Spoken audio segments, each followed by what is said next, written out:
Assalamualaikum warahmatullahi wabarakatuh. Halo sahabat fakta.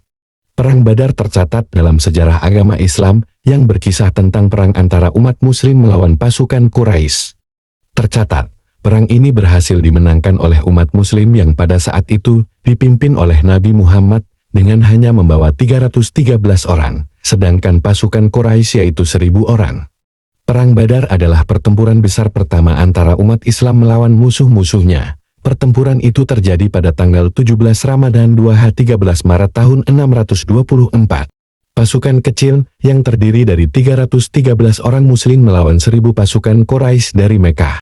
Setelah sekitar 2 jam pertempuran sengit, pasukan muslim menghancurkan garis pertahanan Quraisy yang kemudian mundur dengan kekalahan telak.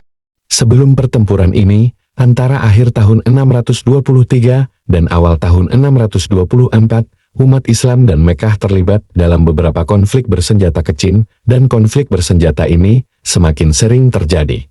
Meskipun demikian, pertempuran Badar adalah pertempuran skala besar pertama yang terjadi antara kedua kekuatan tersebut. Nabi Muhammad yang memimpin pasukan kecil untuk menangkap kafilah Quraisy yang baru saja kembali dari Syam ketika itu dikejutkan oleh kehadiran pasukan Quraisy yang jauh lebih besar. Maju melawan posisi pertahanan musuh yang kuat.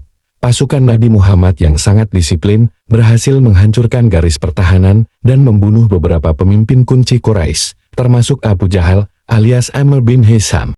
Pada saat perang Badar, Rasulullah Shallallahu Alaihi Wasallam mengangkat Ibnu Ummi Maktum menjadi wakil beliau di Madinah. Namun, setibanya di Ar-Rawdah, beliau menyuruh Abu Lubabah bin Abdul Munzil agar kembali ke Madinah dan menggantikan posisi Ibnu Ummi Maktum sebagai wakil beliau.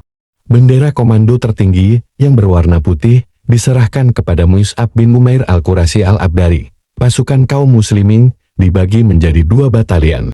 1 batalion Muhajirin, benderanya diserahkan kepada Ali bin Abu Thalib. 2 batalion Ansar, benderanya diserahkan kepada Sa'ad bin Mu'adz. Sementara itu komando sayap kanan diserahkan kepada Al-Zubair bin Al-Awwam, dan sayap kiri diserahkan kepada Al-Miqdad bin Amr. Karena hanya mereka berdua yang naik kuda dalam pasukan itu. Sementara titik pertahanan garis belakang diserahkan kepada Qais bin Sa'sa'a, komando tertinggi berada di tangan Rasulullah. Perang Badar dilatar belakangi oleh kebencian keluarga Bani Hashim dan pemimpin suku Quraisy kepada Nabi Muhammad dan aktivitas dakwahnya yang dilakukan setelah menerima wahyu pada usia 40 tahun. Setelah kematian Abu Thalib pada tahun 619 Masehi, kepemimpinan Bani Hashim diteruskan kepada Amr bin Hisham atau Abu Jahal yang merupakan salah satu musuh Nabi Muhammad.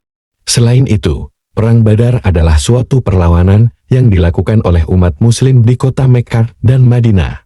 Hal ini merupakan respon dari perlakuan teror dan tindakan semena-mena yang dilakukan oleh kaum Quraisy kepada para umat muslim. Kaum Quraisy takut nantinya umat muslim akan menguasai kota Mekah maupun Madinah yang kaya dan menjadi pusat perdagangan.